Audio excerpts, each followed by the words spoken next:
Épisode 5 du podcast Renaître au milieu du chaos. Aujourd'hui, on parle du stress et de comment intégrer des habitudes qui nous rapprochent de notre objectif de bien-être.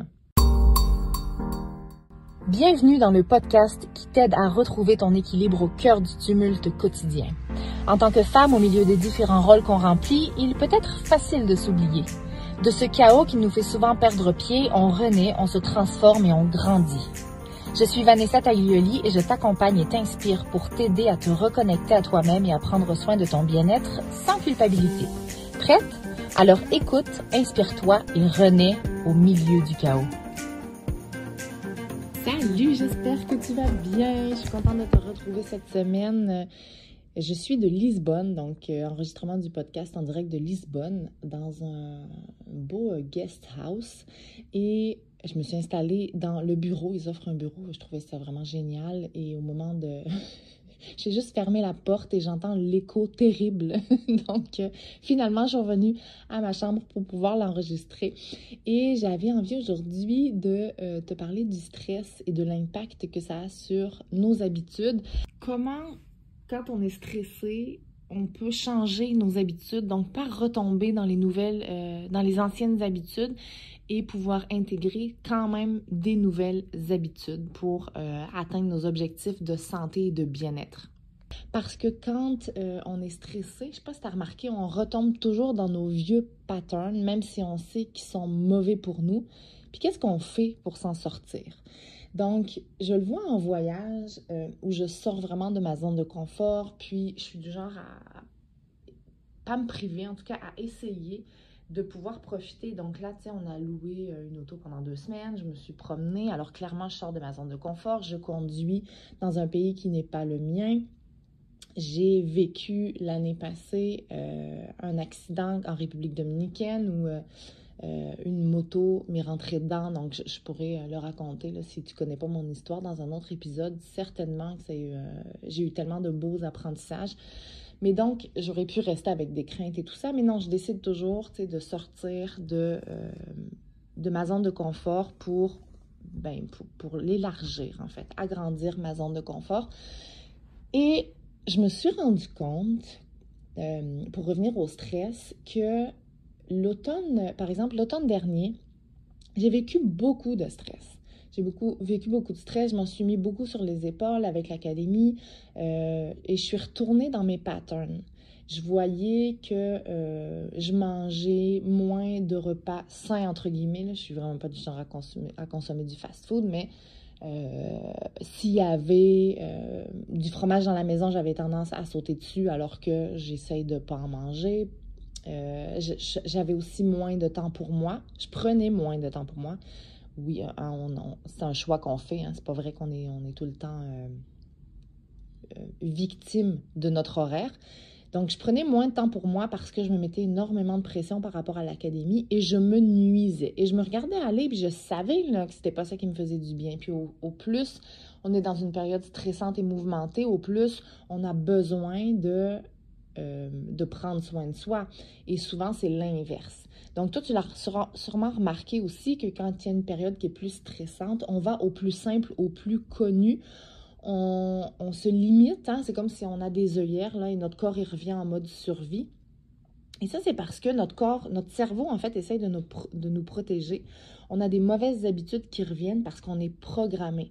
Et quand ton cerveau se sent en danger, ben, il va au connu parce qu'il n'y a pas le temps de réfléchir, il n'y a pas le temps d'analyser. Donc, les chemins sont tout tracés déjà, les chemins neuronaux. On cherche à être rassuré, donc c'est ça qui fait. Il essaie, c'est comme si on tombe encore en mode survie.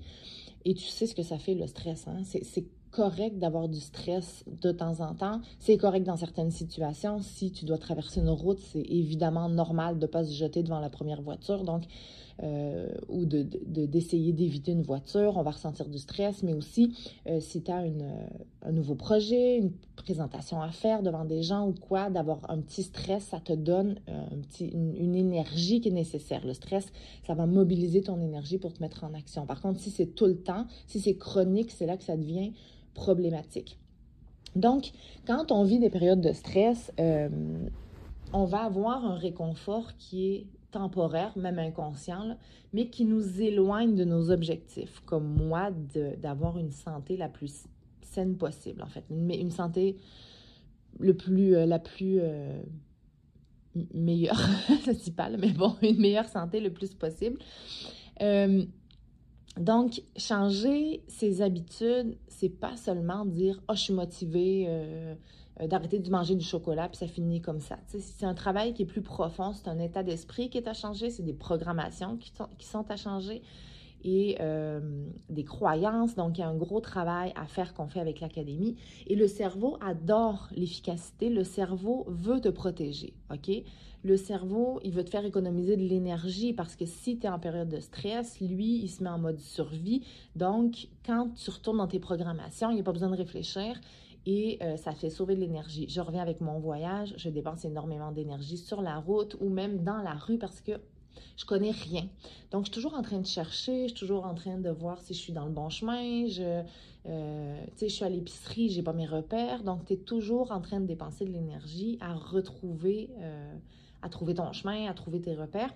Donc, le cerveau, ben lui, comme je te disais, il adore l'efficacité, puis il veut te protéger, il veut nous faire économiser cette énergie-là. Donc, il va automatiser un maximum de comportements pour ne pas avoir à réfléchir à chaque instant à ce qu'il fait. Si, je te donne un exemple, tu es habitué le matin d'arrêter dans une certaine chaîne que je ne mentionnerai pas, prendre un café puis une pâtisserie le matin avant le travail, c'est un réflexe, c'est un schéma qui est programmé. Je le vois, je passe devant la dite chaîne tous les matins et il y a une file extraordinaire de gens puis je me dis, mon Dieu, c'est pas healthy, là, c'est pas santé de faire ça, mais les gens sont programmé à faire ça. Donc, si tu penses à modifier tes habitudes dans une période où tu es stressé, ça va te générer encore plus de stress. Je le voyais l'automne dernier. De dire, ah oui, il faudrait que je mange mieux alors que je suis toujours en mode vite, vite, vite, vite, vite. Pour moi, je voyais ça comme une montagne. Pourtant, ça fait des années que je mange comme ça, mais on dirait que les vieux patterns de facilité sont revenus. Et si tu es stressé, tu vas avoir moins d'énergie pour prendre de nouvelles décisions, pour amener des changements dans ta vie et tu vas aller vers les solutions rapides et connues et tu vas rester bloqué dans la même boucle tout le temps. La bonne nouvelle, c'est que on a un câblage neuronal et on peut facilement se recabler. Facilement. Non, attends, je me corrige. On peut se recabler, OK? Comment? Ben, je vais te donner quelques conseils. Je vais donner 4 grandes lignes pour t'aider à recabler ton cerveau et d'instaurer de nouvelles habitudes. Donc, premièrement, évidemment, c'est gérer le stress à la source. Je reviens encore avec mon exemple à l'automne dernier. J'ai vécu tellement de stress, j'ai trouvé ça tellement difficile par rapport surtout aux résultats que j'ai eus, que j'ai pris à peu près 1 mois et demi de recul où je faisais le strict minimum. J'ai même disparu des réseaux sociaux. Je me suis recentrée pour me dire, j'ai besoin de douceur. Avec l'année qui s'en vient, avec l'Académie, j'ai besoin d'incarner ce que je veux transmettre. Donc, oui, on peut gérer notre stress. Je suis quelqu'un qui fait de l'exercice tous les matins. J'essaie, pendant mes pauses, je marche sur mon tapis, je respire, je médite. Mais ça, là, pour moi, là, c'est des moyens de contrôler le stress, mais ça ne gère pas le stress à la source. C'est ce que je me suis rendu compte. Donc, il faut changer des choses dans ce qui nous stresse, OK? Tu peux, comme je te dis, avoir des trucs pour t'aider à gérer au quotidien. Je ne les enlèverai pas du tout, hein? Ce que je t'ai dit, je vais continuer à faire de l'exercice, je vais continuer à respirer, à bien manger, tout ça, j'ai besoin de ça pour être plus zen. Mais il y a des choses que j'ai changées, des choses auxquelles j'ai réfléchi. Je me suis dit, est-ce que certaines choses sont indispensables? Est-ce que j'ai besoin d'être aussi présente sur les réseaux sociaux? Est-ce que je peux abandonner certaines choses? Est-ce que je peux déléguer certaines choses? Donc, ça a été super important dans mon cheminement de gérer le stress à la source et surtout de réaliser que ça ne va pas plus vite. OK, j'ai voulu tout donner pour que ça aille plus vite, mais au final, la route doit se faire et il y a des choses à mettre en place. il y a une notoriété à bâtir, les gens doivent te connaître. Donc, dans ma situation, ça a été ça. Donc, ce que je te dirais à toi, qu'est-ce que tu peux faire pour gérer ton stress à la source, OK? Prends un moment, puis je sais que c'est pas facile à déterminer parce qu'on est souvent dans le quotidien, dans le tout doux et souvent, on ne se rend même pas compte de ce qui nous stresse. Donc, de t'asseoir, j'ai un exercice que je fais régulièrement, de m'asseoir et de regarder qu'est-ce qui me stresse dans ma vie professionnelle, qu'est-ce qui me stresse dans ma vie familiale, qu'est-ce qui me stresse, donc dans plusieurs aspects de ma vie. Et au final, ça fait que je suis capable de déléguer, oui, même au niveau familial, de dire, bon, ben ça ne m'appartient pas, les gens sont capables de s'occuper de ça sans moi, ou j'en fais trop, on va répartir les choses. Ça m'aide beaucoup. Pareil au niveau professionnel, si des fois on a des collègues qui aiment ça déléguer et nous, ben, on aime ça prendre en charge. Donc, changer les choses, changer les contrats relationnels qu'on a avec les gens, c'est un concept que j'aime beaucoup. Donc, c'est-à-dire que, je vais te l'expliquer brièvement, les contrats, on en reparlera quand on parlera des relations, mais les contrats relationnels, c'est qu'inconsciemment, on signe des contrats avec les gens et on fait des choses au début pour des raisons qui, au fil du temps, ne nous conviennent plus.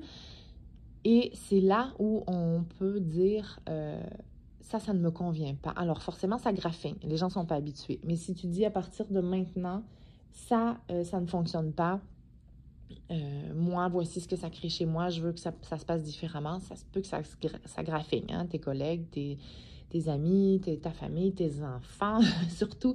Donc, juste assieds-toi, écris ce qui te stresse et vois ce que tu peux faire pour modifier, éliminer, en fait, ce stress-là le plus possible. Tu vas voir qu'il y a des solutions. Combat tes croyances, tu n'es pas indispensable et au contraire, tu vas tellement t'aider en faisant ça. À long terme, tu vas être beaucoup plus aidante et c'est ce que les gens doivent comprendre aussi parce que forcément, ces changements par rapport au stress, ça peut impliquer d'autres personnes. Dans mon cas, non. C'était moi, vis-à-vis de moi.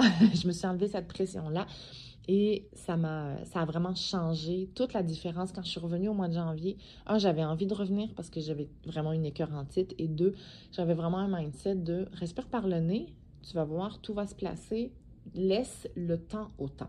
Donc, le conseil numéro 2, tu as géré ton stress à la source, c'est de rendre le changement accessible et facile. Ta nouvelle habitude doit être simple. C'est plus facile d'améliorer une habitude qui est acquise que de commencer avec un gros changement qui ne deviendra jamais une habitude. Je te donne un exemple. Si ton objectif final, c'est de faire 1 heure de sport tous les jours, commence pas avec 1 heure de sport tous les jours. Commence par te dire, je vais bouger 5 minutes par jour, je vais mettre mes runnings, je vais bouger 5 minutes et après ça, c'est fini. Et avec le temps, cette habitude va être ancrée. En fait, ça va être devenu une habitude. Si tu commences avec 1 heure, tu vas tenir peut-être quelques temps, mais tu vas te décourager, puis même tu vas te dire « Oh, ça me tente pas de faire 1 heure ce matin. » Et puis de toute façon, tu vas voir que même si tu te dis « Je vais faire un 5 minutes », bien probablement que tu vas faire un 10, un 15, ça va venir tout seul. Donc, je te dis, commence par un petit changement pour que ça devienne une habitude au lieu de te mettre la barre trop haute et d'être déçu. Ce qui est important, quand on veut intégrer une habitude, c'est la constance, c'est pas la perfection. Donc, la constance, ça prend, écoute, c'est selon les études, entre 60 et 300 jours, là. Donc, avant que ça devienne une habitude. Donc, c'est pour ça que je te dis, t'es mieux de partir petit et de ne pas être déçu de ne pas y arriver parce que chaque échec, ben, ça nuit à notre confiance en soi et c'est quelque chose qu'on travaille aussi à l'académie parce que si tu veux des changements à long terme, il faut que tu aies une estime de soi qui est solide. Ensuite, conseil numéro 3, je te dirais d'associer l'habitude que tu veux instaurer à une habitude qui existe déjà. OK, le cerveau adore les associations. Si tu colles une nouvelle habitude à une action que tu fais déjà, ça va s'intégrer plus facilement à ton quotidien, à ton horaire. Je te donne un exemple. Si tu veux méditer, par exemple, le matin, avant d'aller travailler, avant même que tout le monde se lève. Moi, c'est ce que je fais. Je me lève un peu plus tôt et je médite quand il n'y a pas de bruit dans la maison. Tu pourrais dire, je l'associe avec, si tu as déjà une habitude, moi, c'est avec mon eau citronnée. Je me fais de l'eau citronnée le matin. À jeun, c'est bon pour le foie. Donc, moi, je l'associe avec ça. J'allais dire, tu pourrais l'associer à ton café. Bon, quand on médite, on essaie de ne pas boire, mais tu pourrais faire ton petit café, t'installer, boire ton petit café, puis commencer ta méditation. Donc, une association comme ça marche plus. Tu veux bouger plus. Ça peut être drôle. Tu pourrais associer quelques squats pendant que tu te brosses les dents. Des fois, là, une chance que personne ne me voit, mais moi, dans la salle de bain, ça me prend, là, je me mets à faire des jumping jacks en allant, par exemple, me brosser les dents ou me laver les mains, là. Donc, associe quelque chose à, en fait, l'habitude que tu veux changer à quelque chose qui existe déjà. Avec des petits rappels. En fait, ça pourrait, c'est mon conseil numéro 4, crée-toi des rappels visuels pour rester engagé. Je te dis rappel visuel, mais non, en fait. Si tu es visuel, oui, mais si tu es plus auditif, moi, je me sers beaucoup des rappels dans mon téléphone. J'en ai beaucoup tous les jours. Des rappels pour méditer, pour prendre une pause, parce que sinon, je pense pas à m'arrêter. Donc, j'utilise la méthode Pomodoro, donc je me mets des alarmes. Ce que tu peux faire, donc oui, un rappel automatique dans ton téléphone. Je te rappelle que quand on est stressé, on oublie nos bonnes intentions. Je le vois quand j'ai des journées plus stressées, même si je mets mon chrono pour prendre mes pauses, mon rappel, eh bien, parfois, je l'éteins et je me dis « Ah, je finis ma phrase » et je l'oublie. Donc, c'est vraiment important de s'y fier, surtout quand on est stressé. Donc, rappel automatique dans ton téléphone, ton agenda, peu importe. Tu peux trouver une amie pour te challenger et t'encourager mutuellement. Donc, c'est pas obligé de... Maintenant, je parle d'entraînement. C'est pas obligé de s'entraîner ensemble si c'est compliqué dans votre horaire, mais de vous faire un compte-rendu tous les jours. Entraînement c'est un partenaire d'engagement qui fait que tu vas plus tenir ton engagement, justement.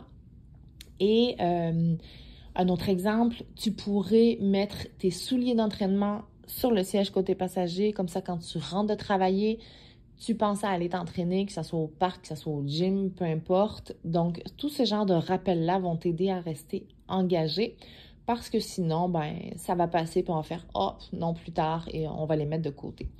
Et petit à petit, ces rappels-là vont ancrer de nouvelles habitudes. Moi, le matin, je me lève, je m'entraîne, c'est comme un non négociable. Je le sais, OK? C'est vraiment intégré à mon horaire. Comme je me brosse les dents, là, je n'y pense plus. Donc, hyper important, tout ça en période de stress, encore plus parce que, je te l'ai dit, c'est compliqué. Quand on est stressé, on va au plus court, on oublie nos bonnes intentions quand on est dans un changement d'habitude. Et changer ses habitudes, c'est pas une question de force mentale, OK? C'est une question de stratégie. Je vois trop de gens qui mettent de l'avant la motivation. T'es pas assez motivé. Oui, ça prend de la motivation, mais ça prend surtout des stratégies parce que c'est pas parce que tu n'arrives pas à changer une habitude que tu es faible, que tu n'es pas motivé. C'est plus parce que tu n'as pas les bonnes stratégies. Et pour avoir des habitudes sur le long terme, je te rappelle, il faut que ça soit simple, il faut que ça soit lié à ton quotidien, il faut que ça soit soutenu par des rappels. Et rappel final, surtout, supprime le plus de sources de stress possible. Donc, j'aimerais ça que tu me dises, écoute, viens m'écrire, tu sais que j'aime ça, sur une des plateformes, en courriel, peu importe, réponds à un de mes courriels si tu es abonné à mon infolettre. Sinon, je t'invite d'ailleurs à t'inscrire à mon défi gratuit. Mais dis-moi, c'est quoi l'habitude qui te bloque quand tu es stressé? En fait, c'est quoi l'habitude que tu mets de côté plutôt quand tu es stressé? Je te remercie d'avoir été avec moi aujourd'hui en direct de Lisbonne. Ma journée commence, je vais aller profiter des belles rues de Lisbonne avant mon départ demain soir. Et je veux juste te rappeler, tu as le pouvoir de changer ton quotidien, une action à la fois. Bye, bonne journée. Si cet épisode t'a plu, abonne-toi, laisse un 5 étoiles ou prends quelques secondes pour rédiger un avis sur ton application de podcast préférée. C'est grâce à toi que je vais pouvoir faire rayonner le podcast. Merci 1000 fois.